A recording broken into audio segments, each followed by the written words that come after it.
ప్రస్తుతం నేను జాగృతి ఆఫీస్ దగ్గర ఉన్నాను. చూస్తున్నారు కదా, నా వెనకాల పెద్ద ఎత్తున మహిళా కార్యకర్తలతో పాటు చాలామంది కార్యకర్తలు కూడా ఇక్కడ హడావిడి స్టార్ట్ అయింది. మొత్తం బాణసంచతో పాటు ఇక్కడ డప్పు వాయిద్యాలకు తగ్గట్టు నృత్యాలు కూడా చేస్తున్నారు. అసలు ఎందుకు ఇంత హడావిడి ఏంటి అసలు అడిగే తెలుసుకునే ప్రయత్నం చేద్దాం.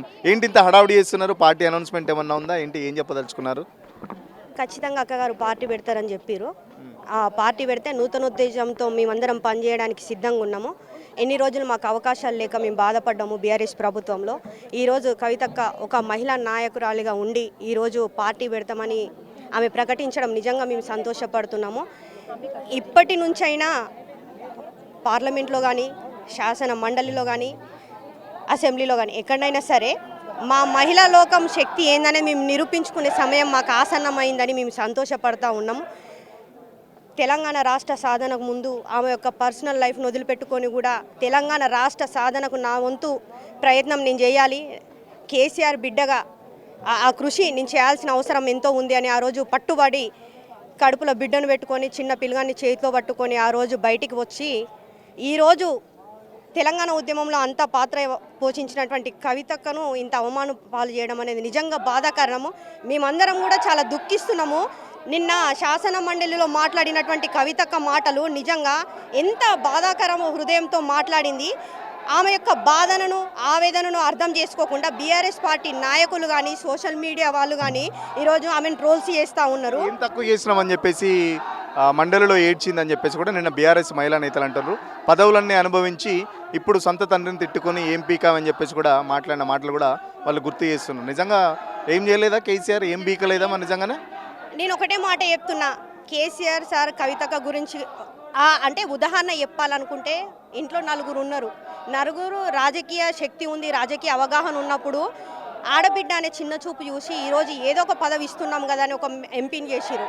సరే నిజామాబాద్లో ఓడిపోయిన తర్వాత ఏదో నామకే వాసి ఎమ్మెల్సీ ఇచ్చి ఆమెను ఏ మాత్రం కూడా ఆమె పనులు చేసుకోకుండా ఆమె నిజామాబాద్ కాన్స్టిట్యున్సీ కూడా నిధులు తీసుకురాకుండా అడ్డుకున్నటువంటి దుర్మార్గులు ఎంతోమంది ఉన్నారు.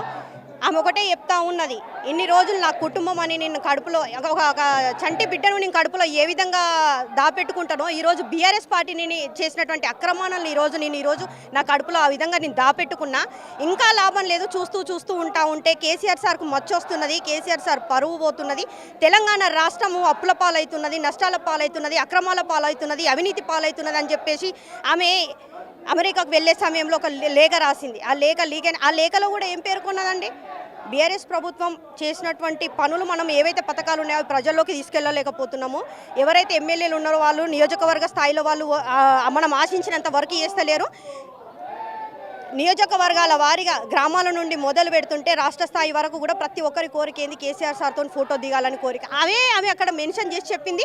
అక్కడ జరిగినటువంటి సభలో కూడా మీరొక్కరు మాట్లాడకుండా మిగతా సీనియర్ నాయకులకు అవకాశం ఇస్తారు. అంటే పార్టీలో ఉన్నటువంటి సీనియర్ నాయకుల గురించి, కార్యకర్తల గురించి, ఉద్యమకారుల గురించి ఆమె ఆలోచించడం తప్ప ఈరోజు బీఆర్ఎస్ పార్టీకి నేను సూటి ప్రశ్న అడుగుతూ ఉన్నాను. ఆమె చేసిన ఆరోపణలు మాత్రమే మీరు సమాధానం ఇవ్వండి. ఆరోపణలు చేసినటువంటి కవితక్క కానీ మీద ఈరోజు మీరు వ్యక్తిగత దూషణకు పాల్పడుతున్నారు కదా, ఇదా మీ పార్టీ నేర్పిన సంస్కారము? బీఆర్ఎస్ పార్టీలో ఉన్నటువంటి ఆడ మహిళలకు సరైన గౌరవం లేదనే కదా ఈరోజు మేము ఒక శక్తిగా ఏర్పడి ఈరోజు కవితక్క వెనకాల మేము నడుస్తున్నాము. ఆ మాత్రం మీరు అర్థం చేసుకోకుండా ఈరోజు ఏవేవో అని మాట్లాడుతున్నారు. కేసీఆర్ సార్ చెప్పలేదా మీడియా ముఖంగా నా బిడ్డ కడిగిన ముత్యంలాగా బయటికి వస్తుందని? ఆ రోజు మీరందరూ ఎక్కడ పోయారు? ఈరోజు కేసీఆర్ సార్ని మీరు గౌరవిస్తున్నా అంటున్నారు కదా, మరి కేసీఆర్ సార్ చెప్పిన మాటను మీరు ఎందుకు పాటించలేకపోతున్నారు? కేసీఆర్ సార్ చెప్పారు కదా నా బిడ్డ ఎటువంటి తప్పు చేయలేదని ఆమె చెప్పినా కూడా ఈరోజు మీరు అదే లిక్కర్ రాని అని మీరు మాట్లాడుతూ ఉన్నారు. బీఆర్ఎస్ పార్టీ నాయకులకు ఏమాత్రం సిగ్గుశరం ఉందా? బీఆర్ఎస్ పార్టీ తెలంగాణ రాష్ట్రాన్ని సాధించినటువంటి నాయకుడే కదా కేసీఆర్ సారు. ఆయన చెప్పిన మాటకు కూడా మీరు గౌరవం లేకుండా ఈరోజు ఒక ఆడబిడ్డను మీరు వేధిస్తూ ఉన్నారు మానసికంగా. చెప్తున్నా నిజంగా కవితక్క మీకు హ్యాట్స్ ఆఫ్ చెప్తున్నా. నిన్న మీరు అసెంబ్లీలో మాట్లాడినటువంటి తీరు నిజంగా చెప్తున్నా ఎంత వండర్గా మీరు మాట్లాడారంటే, ఒక మామూలు మహిళగా నేను ఈరోజు బయటికి వెళ్తున్నా. నేను ఒక సిస్టమ్ నేర్పాను. ఆ సిస్టమ్ ఈ తెలంగాణ జాగృతి. ఆ జాగృతి ఒక పార్టీలాగా స్థాపించి ఒక సిస్టమ్తోని మేము కూడా చట్టసభల్లో కూర్చునే స్థాయికి మమ్మల్ని కవితక్క తీసుకొస్తుందని మేము ఆశించి ఆమె పెడుతున్నటువంటి పార్టీకి మేము పూర్తిగా మద్దతు తెలుపుతా ఉన్నాం. ఈరోజు ఏం చెప్పదలుచుకున్నారు? మహిళా నేతలు చెప్తున్నారు అనుభవించాల్సిన అనుభవించి ఎంపీగా ఓడిపోతే మళ్ళీ ఎమ్మెల్సీగా ఇచ్చి ఇంత చేస్తే మళ్ళీ సొంత తండ్రిని పట్టుకొని ఏడిపిస్తున్నారు అని చెప్పి చెప్తున్నారు. ఇప్పుడు మాట్లాడుతున్నటువంటి మహిళామణులు ఎవరైతే ఉన్నారో బీఆర్ఎస్ నుండి పదవులన్నీ అనుభవించి ఇప్పుడు మాట్లాడుతుంది అని. కవితక్క ఏ పదవులు, నామినేటెడ్ పోస్టులు ఇట్లాంటి ఏవి తన కొరకు చేసుకోలేదు, తన ఫాలోవర్స్కి చేసుకోలేదు. తనకిచ్చినటువంటి ఎంపీ టికెట్ 2014లో చాలా కష్టపడి ఊరూరు తిరిగి వాడవాడలో తిరిగి తను గెలుచుకున్నది. 2018లో జరిగినటువంటి అసెంబ్లీ ఎన్నికల్లో కూడా అప్పుడు పార్లమెంట్ ఎలక్షన్ సపరేట్గా అవ్వడం మూలాన తాను అంత జ్వరం వచ్చి కూడా ప్రతి ఎమ్మెల్యే వెనకాలండి 9 మందిని గెలిపించుకున్నది. బట్ వాళ్ళందరూ కక్ష కట్టి తనను ఓడించే దాంట్లో ముందడుగున్నారు. తనకు ఊరికే వచ్చిన పోస్టులు ఏమీ లేవు. ఎమ్మెల్సీ ఇచ్చినప్పటికీ తను ఎక్కడ కూడా వెనక్కి తగ్గకుండా తనకు ఎంత శక్తి ఉందో అంత శక్తి తీసుకొని తను వాళ్ళకు బెనిఫిట్ చేసే ప్రయత్నంలో ఆమెను ఎప్పుడు కూడా కాలు బట్టి గుంజుతూనే ఉన్నారు, వెనక్కి లాగుతూనే ఉన్నారు. కాకపోతే అంటే ఈరోజు మాకు కూడా తెలిసింది ఏంటంటే కౌన్సిల్లో తను మాట్లాడినటువంటి ప్రతి ఒక్క మాట కూడా ఇంతకుముందుకు మాకు ఒక ఫీలింగ్ ఉంటుండే, ఎందుకు ఇంత జరుగుతున్నా కవితకు ఎందుకు నోరు విప్పుతలేదు అని. బట్ నిన్న అవి కూడా మా అందరికి కూడా చాలా తేటతెల్లమైనవి. పబ్లిక్ అందరికి కూడా తెలిసిపోయింది. ఒక కౌన్సిల్లోనే తను అట్లా మాట్లాడింది అంటే, ఇప్పుడు 1-1 ఏదో ప్రెస్ మీట్లో మాట్లాడింది, ఇంట్లో మాట్లాడింది అంటే వేరండి. కానీ రికార్డు అవ్వాలి అనే నేను ఇక్కడ టైం తీసుకొని మాట్లాడుతున్నా అని చెప్పని మాట్లాడినటువంటి విషయాల్లో 100% నమ్మకం ఉంది. ఇంతకుముందు కూడా మా అందరికీ నమ్మకం, మా కవితక్క పనుల మీద నమ్మకం, తన సామర్థ్యం మీద నమ్మకం, తను ఏమి తప్పు చేయలేదు అనే దాని మీద నమ్మకం. కూడా అదే చెప్తున్నారు, సభలో మాట్లాడాల్సిన అంశాలు కాదు, సభలో ప్రజలకు సంబంధించిన మాటలు మాట్లాడాలి. బట్ తండ్రి మోసం చేసిండు, బావ మోసం చేసిండు, అన్నయ్య మోసం చేసిండు అని చెప్పడం కాదు. సో టైం ఇవ్వడం కూడా దాని వెనకాల ఒక పెద్ద కుట్ర ఉన్నది. రేవంత్ రెడ్డి చెప్తేనే టైం వచ్చింది, మంచి కేసీఆర్ టార్గెటెడ్గా చేసిందని చెప్పేసి కూడా వాళ్ళు చెప్తున్నారు. అంటే ఇప్పుడు మా అందరికి కూడా కనబడుతుంది, మనందరికి కూడా కనబడుతుంది ఎవరు ఎవరితో స్నేహంగా ఉన్నారు, ఎవరు లోపాయికారంగా లోపల మాట్లాడుకుంటున్నారని. ఆమెది ఎమ్మెల్సీ పోస్ట్కి రిజైన్ చేసిన ఈ 3-4 నెలల్లో అది ఆమోదింపబడలేదు. అంటే తను యాక్సెప్ట్ చేయలేరు. యాక్సెప్ట్ చేయనందుకు నాకు కొంత సమయం ఇవ్వండి అని మొండ నుంచి అడుగుతున్నారు. అంటే నేను ఎందుకు రిజైన్ చేయాల్సి వచ్చింది అనేటువంటిది నేను సభాముఖంగా కౌన్సిల్లో నేను నా వివరణ ఇస్తాను. ఎందుకంటే ఎమ్మెల్సీగా నన్ను సస్పెండ్ చేస్తున్నప్పుడు, పార్టీ నుండి సస్పెండ్ చేస్తున్నప్పుడు నన్ను వివరణ అడగలేదు, ఒక ఎక్స్ప్లెనేషన్ అడగలేదు. నెల రోజుల లోపలన్నా అడిగి ఉండాల్సింది. అది అడగలేదు కాబట్టి నాకు ఒక అవకాశం ఇవ్వండి అని అన్నారు. సో సభాపతి మా కవితక్క గారికి తన మీద ఉండేటువంటి వర్క్ క్వాలిటీస్ మీద నమ్మకం ఉండబట్టి వారు టైం ఇచ్చారు. ఆ టైం ఇచ్చిన దాన్ని సద్వినియోగం చేసుకున్నారు. పర్సనల్గా ఆమెకు సంబంధించిన ఇంటి విషయాలకు చెప్పలేదు. ఆమె ఎంత వాళ్ళ అన్న కోసం చెప్పినా, వాళ్ళ నాన్న కోసం చెప్పినా కూడా నాన్న మా అన్న అని సంబోధించినప్పటికీ పార్టీ పరంగా ప్రెసిడెంట్గా ఉండేటువంటి పార్టీ నేత అని చెప్పినారు తప్ప తన పర్సనల్ విషయాలు చెప్పలే. ఇక్కడ ఒకటి ఏమర్థమవుతుందంటే అందరికీ వాళ్ళు చేసినటువంటి తప్పులు పాయింట్ టు పాయింట్ వివరణతో సహా ప్రూఫ్తో సహా తను చెప్తుంది. వాళ్ళు ఆ విధంగా దానికి రిప్లై ఇవ్వాలి. కానీ పర్సనల్గా టార్గెట్ చేస్తూ మహిళలు ఎట్లుంటారండి, పర్సనల్గా ఒక కమెంట్ చేస్తే కొంచెం లో అవుతారు అనేటువంటి భావనతోటి వాళ్ళు అట్లా డైవర్ట్ చేస్తున్నారు. వాళ్ళదే డైవర్స్ పాలిటిక్స్. ఈమెను ఇంకా లో చేయాలి అనేటువంటిది. ఎందుకేనండి టైం ఇచ్చేటువంటిది ఉంటుంది. వాళ్ళు అంటున్నారు గంట ఇచ్చారు, గంటన్నర ఇచ్చారు. ఇచ్చింది ½ అన్ అవర్. ఖచ్చితంగా దాంట్లో ఉండేటువంటి అంశాలు తను వివరణ ఇచ్చిండ్రు. తను రిజైన్ చేయాల్సినటువంటి అంశాలు ఏమొచ్చినాయి, ఎక్కడి నుంచి వచ్చింది, ఇప్పుడు ఎక్కడుంది అనేటువంటి తను చెప్పాల్సిన అవసరం ఉండే ఇచ్చింది. మా అందరు కూడా చాలా ప్రౌడ్గా ఉంది. కాంగ్రెస్ వాళ్ళు అంటున్నారు అదంతా దొంగ ఏడుపులు అని చెప్పేసి కాంగ్రెస్ లీడర్స్ అంటున్నారు. ఆడపిల్లని అంత తక్కువగా మాట్లాడొద్దు. ఆ రోజు ద్రౌపదికి కూడా దుర్యోధనుడు ఎటువంటి మాట్లాడాడు, తప్పకుండా మూల్యం చెల్లించుకుంటారు. నాకు తెలిసింది, నేను మహాభారతాన్ని అన్ని చక్కగా అంతే ఒక ధర్మాన్ని చిన్నప్పటి నుంచి విన్నాను, ఆలకించాను. కాబట్టి అవమానం పడిన వాళ్ళు ఎవరైనా సరే భగవంతుడు తప్పకుండా ధర్మాన్ని తీర్పిస్తాడు. ఇప్పుడు 9 కొడుకులకి కోల్పోయిన గాంధారకే కృష్ణుడు స్వీకరించాడు ఆ శాపాన్ని. అలాగే నిన్న మాకు అక్క అన్నట్టుగా నిన్న అక్క చెప్పి నువ్వు చాలా నీ నిన్నాలో మాకు ఇంతవరకు తెలియదు, వినలేదు. కానీ మేము ఇప్పటికి కూడా కోలుకోలేకపోతాం. అంటే ఇంత చెప్పాలి. ఇప్పుడు ఈమె రాజీనామా చేసి బయటకు వస్తే ఎలా తెలుస్తుంది? ఇప్పుడు సమంతగా మనం తీసుకెళ్ళిపోయాడు కృష్ణుడికి అన్నంతవరకే ఆయన పట్టి చంపి సంహరించి ఆ మనిని ఆయనకి ఇచ్చాడు. అలాగే ఈమె కూడా కడిగిన ముత్యంలాగా బయటకు వచ్చింది. ఇప్పుడు ఈమెకి ఇన్ని కేసీఆర్ చుట్టూ దయ్యాలు ఉన్నాయి, కేసీఆర్ చాలా మంచోడు అని చెప్పేసి చెప్పిన పరిస్థితి. నేను డైరెక్ట్ కేసీఆర్ అటాక్ చేసిన పరిస్థితి రావట్లేదు. ఇప్పుడు ఎవరైనా చెప్పినప్పుడు పిల్లలకి మనం చెప్తాము. ఆమె ఒక బాధ్యతగా చెప్పింది. ఎవరైనా కుటుంబంలోని ఇప్పుడు మాకు అందరికీ ఆమె పెద్ద, మేము ఏదైనా ఆమె చెప్తుంటాము, వింటుంటుంది. దృష్టిలోకి వచ్చేటప్పుడు మాకు కూడా కూడా అవకాశం మైకి ఇస్తుంది. ఎందుకు ఇస్తుంది? ఈ రోజుల్లో ఎవరిస్తారు? ఇంత మహిళలు నేను అక్క చెప్పినట్టుగా ఎవరున్నారు అసెంబ్లీలో కానీ బయట కానీ మహిళలకి ఎవరికైనా అవకాశం ఇస్తున్నారా?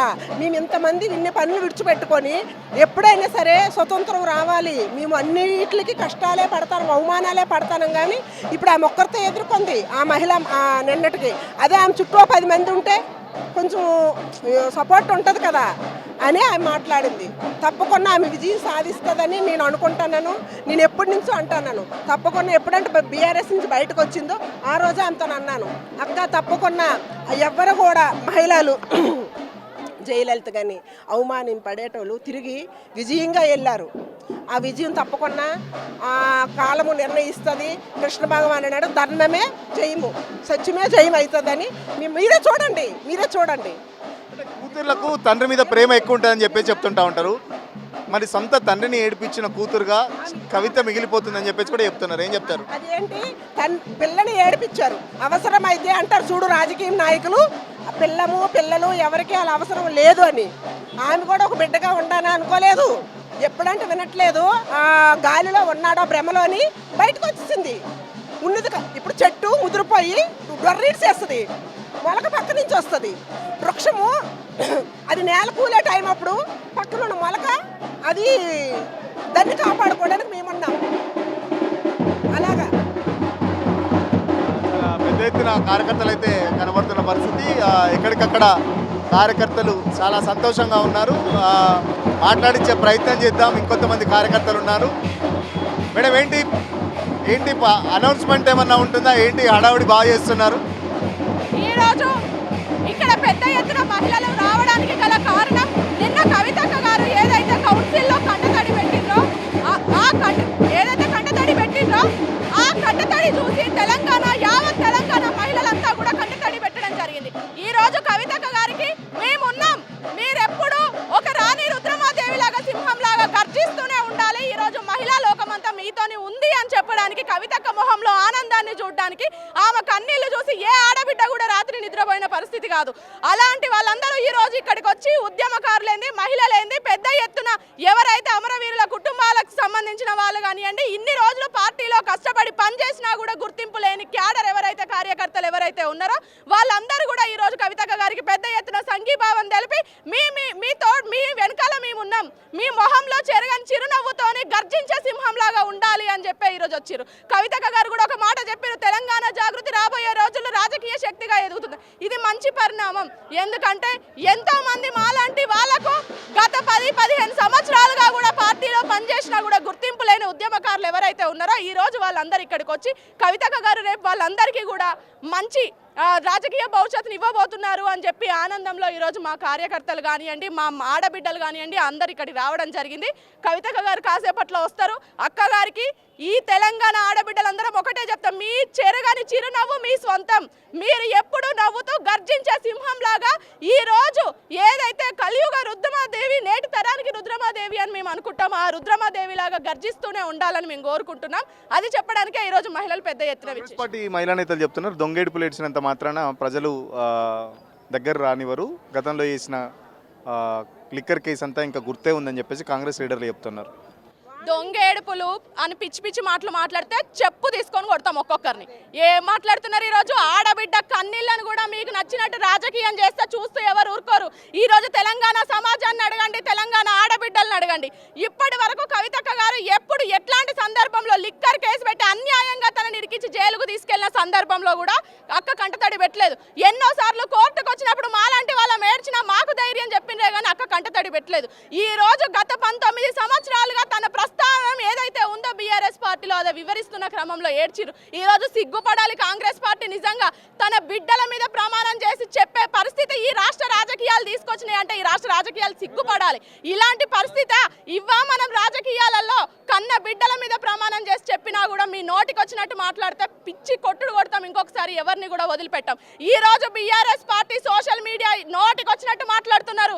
ఇన్ని రోజులు ఊరుకున్నాం, ఇన్ని రోజులు ఒక లెక్క, ఇప్పటి నుండి ఒక లెక్క, ఇన్ని రోజులు ఒక గీత గీసుకొని ఉన్నాం. మీరు కవితక్క గారి గురించి ఎన్ని మాట్లాడినా కూడా కేసీఆర్ గారి మొహం చూసి BRS party, TRS party Telangana ఉద్యమ పార్టీ అని ఆలోచించి మాట్లాడినాం. ఇప్పటి నుండి ఆలోచించి మాట్లాడే అవసరమే లేదు మాకు. కవితక్క గారి గురించి మీరు ఒకటంటే మీ నాయకుల గురించి మేము 10 అనాల్సి ఉంటుంది. ఆ లిక్కర్ కేసు అనేది అది ఒక అసత్యం అని చెప్పేసి ఆ సుప్రీం కోర్టు జడ్జి ఎవరైతున్నారో గవాయి గారే చెప్పిండ్రు ఆ రోజు ఇది ఒక ఇంటెన్షనల్ గా పెట్టిన కేసు అని.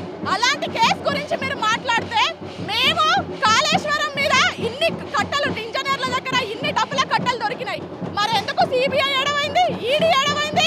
ఏ గుంటనక్కకు మీరు కాపు కాస్తున్నారు ఈరోజు కాంగ్రెస్ పార్టీ? ఈ గుంటనక్క ఉన్ను ఆ కాంగ్రెస్ పార్టీ రెండు ఒకటి. అందుకే వీళ్ళంతా కూడా లాబియింగ్ లో ఒప్పందంలో సైలెంట్ గా ఉన్నారు. ఖబర్దార్, ఎవరిని వదిలిపెట్టాం. కవితక్క గురించి నోటికి వచ్చినట్టు మాట్లాడితే ఆడబిడ్డలం ఎక్కడ దొరికితే అక్కడ తంతం చెప్తున్నా. కవిత వెనకాల రేవంత్ రెడ్డి ఉన్నాడు. రేవంత్ రెడ్డి చెప్పినట్టు కవిత ఆడుతుంది అని చెప్పేసి బీఆర్ఎస్ నేతలు చెప్తున్నారు. నిన్నట మండలిలో మాట్లాడింది కూడా చాలా స్పష్టంగా అర్థమైంది. ప్రతిపక్షాలకు అంత టైం ఇవ్వనప్పుడు కవితకు ఎట్లా టైం ఇచ్చారని చెప్పేసి కూడా అడుగుతున్నారు. ప్రతిపక్షాలు ఫస్ట్ వాకౌట్ చేయడం మానేసి అసెంబ్లీలో ఉండాలి కదా. హరీష్ రావుని రేవంత్ రెడ్డి గారు ఏదో అన్నారని అసెంబ్లీ ఎట్లా వాకౌట్ చేస్తారు? ప్రతిపక్ష హోదా మీకు ఎందుకు ఇచ్చిండ్రు? ఈ తెలంగాణ ప్రజల పక్షాన మాట్లాడడానికి మీరు ప్రతిపక్ష హోదా ఇస్తే మీరు వాకౌట్ చేస్తారు. మరి కేసీఆర్ గారిని అన్నప్పుడు ఎక్కడ వాకౌట్ చేసిండ్రు? మీరు ఎన్ని నిరసనలు చెప్పిండ్రు? రేవంత్ రెడ్డికి అంత సీన్ లేదు. కవితక్క గారిని నడిపించే అంత సీన్ కేసీఆర్ గారికే లేదు. రేవంత్ రెడ్డి అంతా ఖచ్చితంగా కార్యకర్తలు అయితే చాలా జోష్లో ఉన్నారు. కవితకు సంఘీభావంగా మేము రాష్ట్ర వ్యాప్తంగా వచ్చాం. ఏదైతే బీఆర్ఎస్లో పనిచేసిన నాయకులకు కూడా చాలామందికి గతంలో అన్యాయం జరిగింది. సో కవిత ద్వారా న్యాయం జరుగుతుందని చెప్పేసి ఆశాభావం వ్యక్తం చేస్తున్న పరిస్థితి. ఖచ్చితంగా ఇప్పటి నుంచి కవిత జోలికి వస్తే బీఆర్ఎస్ నేతలను వదిలే ప్రసక్తే లేదు. కవిత పార్టీకి సంబంధించి కూడా అనౌన్స్మెంట్ వస్తుందని చెప్పేసి చెప్తున్న పరిస్థితి. బట్ ఈరోజు అనౌన్స్మెంట్ వస్తుందా రాలేదని చూడాలి. సో కవిత పార్టీకి సంబంధించి ఎలా ఉండబోతుంది? కార్యకర్తలు అయితే చాలా ఉత్సాహంగా ఉంటున్న పరిస్థితి. చాలా వరకు ఎక్కడి నుంచి రాష్ట్ర వ్యాప్తంగా కూడా కార్యకర్తలు పెద్ద ఎత్తున కవిత నివాసానికి చేరుకుంటున్న పరిస్థితి. అసలైన తొలి వెలుగు. ఫాలో వాట్సాప్ @తొలి వెలుగు అఫీషియల్.